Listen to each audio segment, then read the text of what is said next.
Dan explained that they actually looked monstrous. Each archetype of angels looked different, but Diana couldn't describe them at all.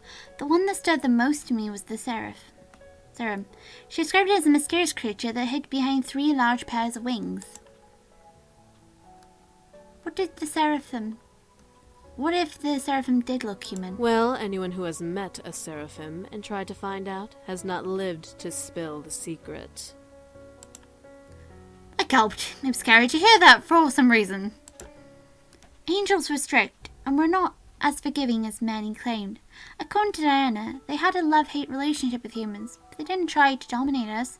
They only became mentors for the rule of the worlds. Why not? I'd rather not get into that. Okay. Why? It's not my place to talk about heaven. Only the angels. She also mentioned their methods for memory removal. As the self-proclaimed guardians of the humans, they had the right to baptize humans who held memories of the otherworldly creatures should they find any in the human world. This baptism not only erased the memories of magic, but erased their entire memory clean. Humans remember who they were or who they knew, a blank canvas. Demons, however, unlike the others, were passive creatures that only truly cared for their own world. They had their own lands, kingdoms, and lords living there. The most powerful demon in the abyssal plains was the Demon Lord. He was the incubi's boy's father, and he was a ruthless man. He had conquered several kingdoms with a massive, indestructible army. Many demons died under his brutality, but when he did conquer, life for demons was like the humans' resistance. Many feared what land he would attack next. However, to everyone's surprise, the Demon Lord had tried to be peaceful with Diana's kingdom, as she was offered as a bride to one of his sons. Why would you accept that? I had no choice. I was barely a child when the decision was made, and when I learned of it, I had accepted it. Why, though? How would you know if you'd be in love with the guy you married? It didn't matter. My kingdom would be safe, and I would be able to live with knowing I was able to protect my kingdom. I stared at Diana as she smiled at me with sad eyes. She didn't want to marry them. It was proudly painted all over her face. You shouldn't have to marry someone you don't love. Diana's face shifted to one of surprise as she looked at me. I was being honest, though. She shouldn't have to marry someone to protect the kingdom. It would be safe, yes, but you would be unhappy. Can you live with yourself knowing that? I'd rather be unhappy than see my kingdom burn to the ground. Besides, as the bride of the next Demon Lord, I'd have the ability to change things. I could disband his armies, bring peace to the abyssal plains. I don't think it'd be that easy with him around. But what about love? Love? Yes, love. You know, L-O-V-E, the word you just goddamn said. Then I looked at her up and sighed. Love can't exist for me. I'm the most powerful succubus in the demon world. Anyone who would go after me would only be entranced by my power.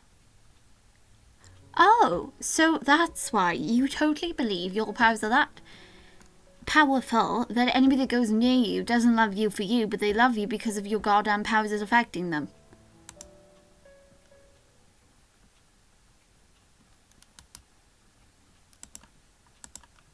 I'm sorry, but really? Really? Really?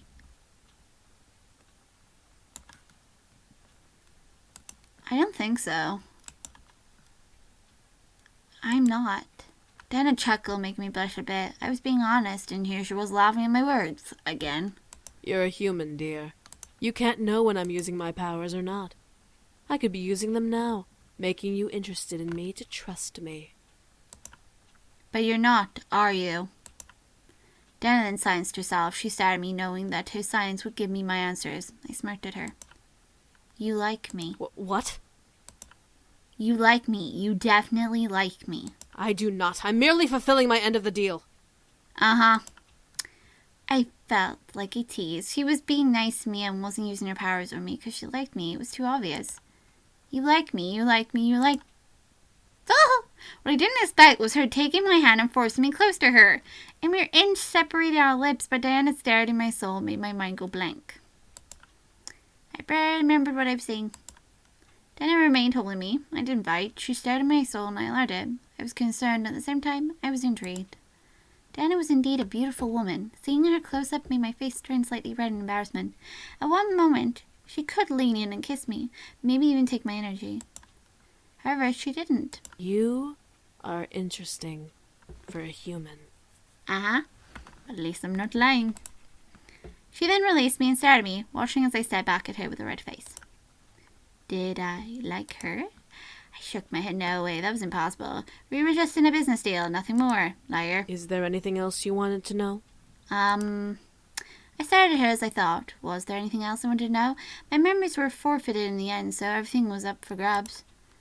Yet I couldn't think of a single question to ask. What was that all I wished to know?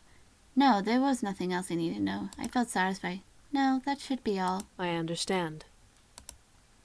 Dennis stood and adjusted the bottom of her dress before smiling at me. I barely noticed how much time had passed between us. It felt like forever, yet I enjoyed learning more.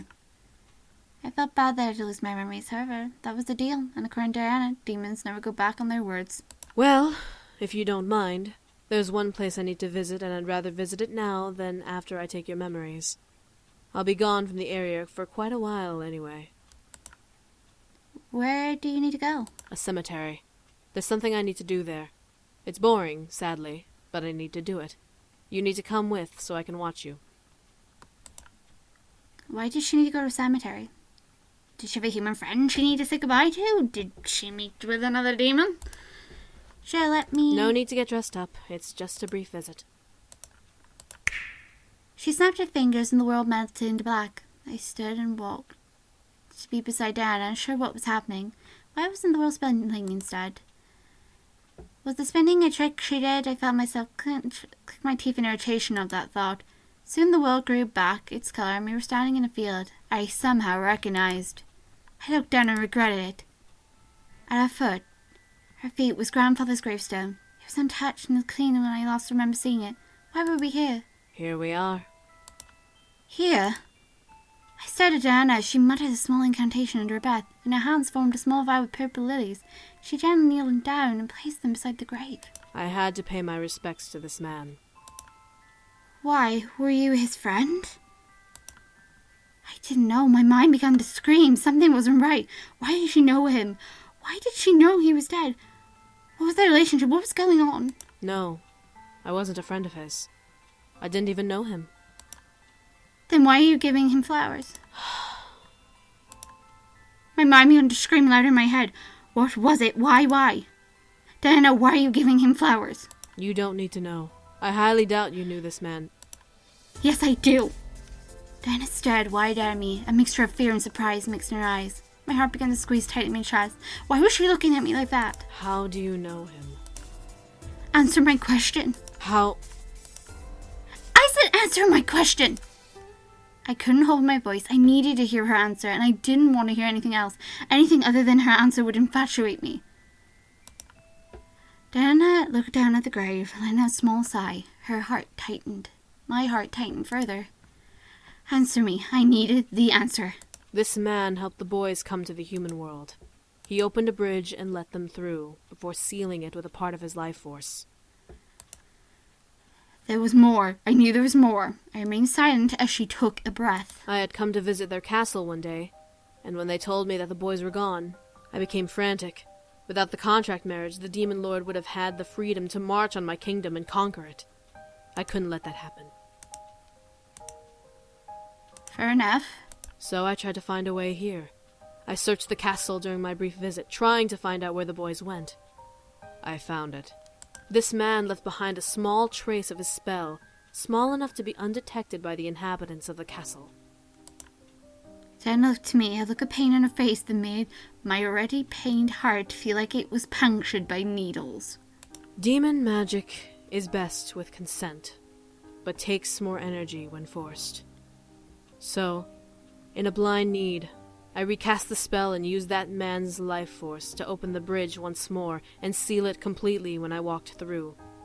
I didn't know I was taking the rest of his life. By the time the bridge closed, the man had already passed. He was visiting someone in a nearby hospital, so when I left to find the boys, The staff had found him and tried to revive him. I didn't want to take his life. I thought he was a younger man. I didn't know he was as old as he was. It's my fault this man is dead. But I needed to come to the human world, and he was my only chance to get close enough to track the boys down.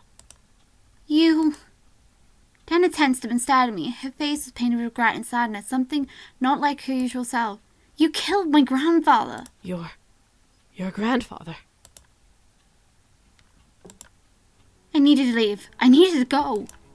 I quickly turned and ran, hearing Diana call out for me from behind. Wait!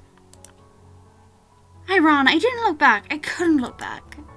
She started all of this. She was the one who turned my world upside down. She was the reason for all this chaos I was in. She took my grandfather away. I ran through the gates of the ceremony and through the streets to my house. This time the world was in slow motion. I was the one going in fast forward. I didn't care what was going on around me. I just needed to run. My heart began to freeze in my chest, pained by the feeling of needles and knives piercing through it. Tears were running down my face, but I knew where I was running.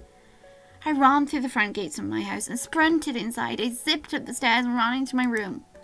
As I slammed the door behind me, I began to weep violently. I leaned against the door and slid to the ground, crying. My world was crumbling, and I didn't like it. My world was broken apart, and I didn't want it. All I could do, though, was cry. My heart denied me from thinking about anything else. I cried. I continued to cry. I let my heart empty of its pain with each tear that ran down my cheeks. My screams echoed through my room, bouncing around and reverberating into my ears. I didn't care if it hurt to hear it. I didn't care about anything anymore. All I cared about was crying. I curled into a ball and cried. I didn't even know when I passed out. I don't remember closing my eyes and letting the darkness take me.